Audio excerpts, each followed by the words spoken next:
अब हम आपको दिल्ली के मुख्यमंत्री अरविंद केजरीवाल के सूरत वाले रोड शो की तरफ ले चलते हैं, जिसको आप में से 14% लोगों ने देखना पसंद किया है। जी हाँ, हमारी तीसरी बड़ी खबर है जिसको 14% लोग देखना चाहते हैं।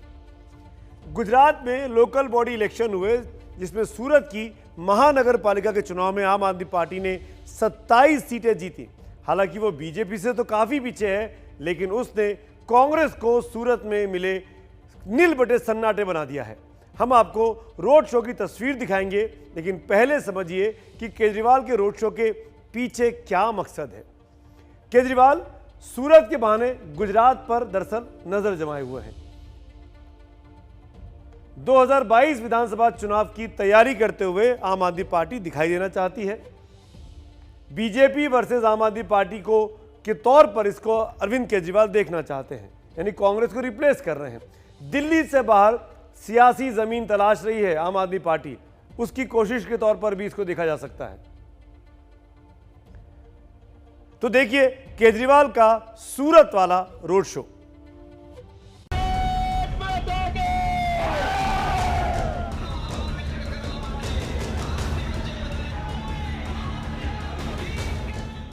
बीजेपी के गढ़ में दिल्ली के मुख्यमंत्री अरविंद केजरीवाल के सम्मान में उमड़ा लोगों का हुजूम।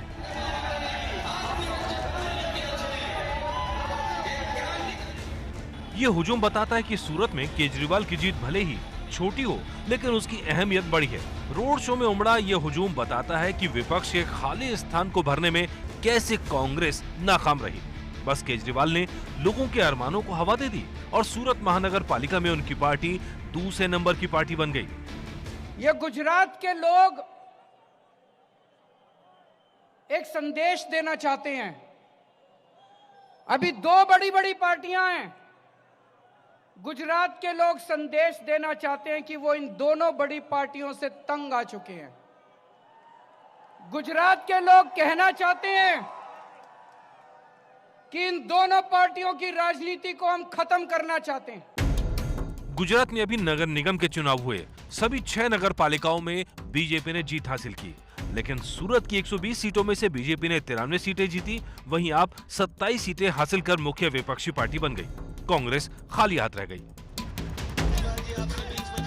सूरत महानगर पालिका में पाई इन 27 सीटों से केजरीवाल ने अपने ख्वाबों को विधानसभा में जीत तक का विस्तार दे दिया है। सारा देश आपकी तरफ देख रहा है, और अगर आपने अच्छा काम किया, 27 लोगों ने अच्छा काम किया, तो 2022 के दिसंबर में गजब की क्रांति आने वाली है गुजरात के अंदर।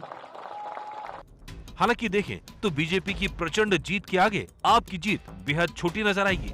लेकिन कांग्रेस को नील बटे सन्नाटा करके केजरीवाल ने प्रधानमंत्री मोदी के गढ़ में अपने लिए संभावनाओं की नई जमीन तलाश ली है। हालांकि बीजेपी इससे प्रभावित नजर नहीं आती। केजरीवाल का रोड शो शक्ति प्रदर्शन था, लेकिन असली प्रदर्शन उस विधानसभा चुनाव में होगा जो पौने 2 साल की दूरी पर खड़ा है, जहां पिछली बार केजरीवाल की पार्टी को वोटों के 1% का 10वां हिस्सा मिला था। नील बटे सन्नाटा, सूरत की महानगर पालिका में कांग्रेस का 0 पर आ जाना क्या गुजरात में कांग्रेस के धीरे धीरे आउट होने की ओर इशारा कर रहा है? हालांकि राजनीति में आप किसी को खारिज नहीं कर सकते हैं, लेकिन देश में कई ऐसे राज्य हैं जहां कांग्रेस एक बार सत्ता से बाहर हुई तो फिर लौट कर नहीं आ पाई। बेहद दिलचस्प ग्राफिक्स है। तमिलनाडु में कांग्रेस 1967 के बाद से सत्ता में नहीं आ पाई है। ओडिशा में 1999 के बाद से कांग्रेस विपक्ष में ही बैठी है और वहां भी उसकी हालत कमजोर होती गई है। पश्चिम बंगाल में 1977 से कांग्रेस के लिए सत्ता दूर की कौड़ी बनी हुई है। त्रिपुरा में 1995 से वो सत्ता से बाहर है। बिहार में 1990 के बाद से कांग्रेस का मुख्यमंत्री नहीं हो पाया है।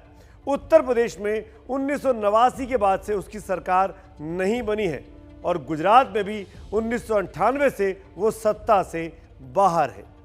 कांग्रेस के इस इतिहास को केजरीवाल भी बहुत अच्छे से जानते हैं। तो क्या इसीलिए वो गुजरात के लोगों से, खासकर कांग्रेस समर्थकों से अपील कर रहे हैं कि वो हाथ छोड़कर बीजेपी के सपनों पर झाड़ू फेरने के लिए उनके साथ आ जाए?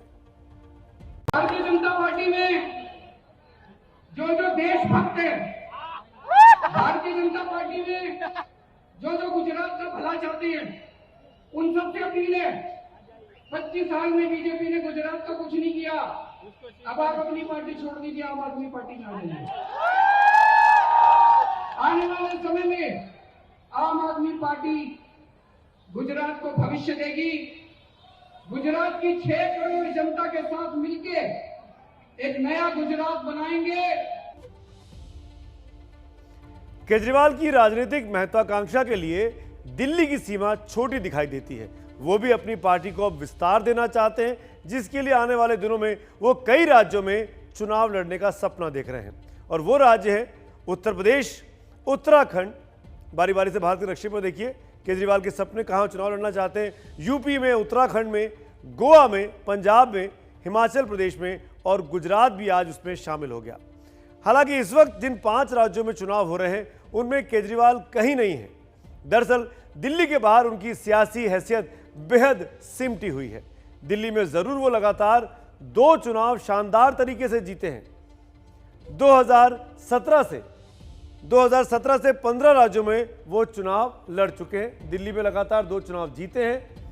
15 राज्यों में चुनाव लड़ने के बाद अरविंद केजरीवाल की पार्टी की क्या हैसियत है। दिल्ली और पंजाब के बाहर कहीं नहीं जीत पाए। 2 जगह जरूर वो जीते। दिल्ली में 2020 में भी उनकी पार्टी ने सरकार बनाई, दोबारा मुख्यमंत्री बने हैं। पंजाब में 20 सीटों के साथ विधानसभा में वो मुख्य विपक्षी दल है, कांग्रेस को रिप्लेस किया है। 13 राज्यों में एक भी विधायक नहीं है अरविंद केजरीवाल की पार्टी, आम आदमी पार्टी का। और अब केजरीवाल ने प्रधानमंत्री मोदी के गढ़ से ही एक नई शुरुआत की कोशिश की है, जिनके खिलाफ वो पहली बार लोकसभा का चुनाव खुद लड़े थे, लेकिन 3,72,000 वोटों के अंतर से बनारस में हार गए थे।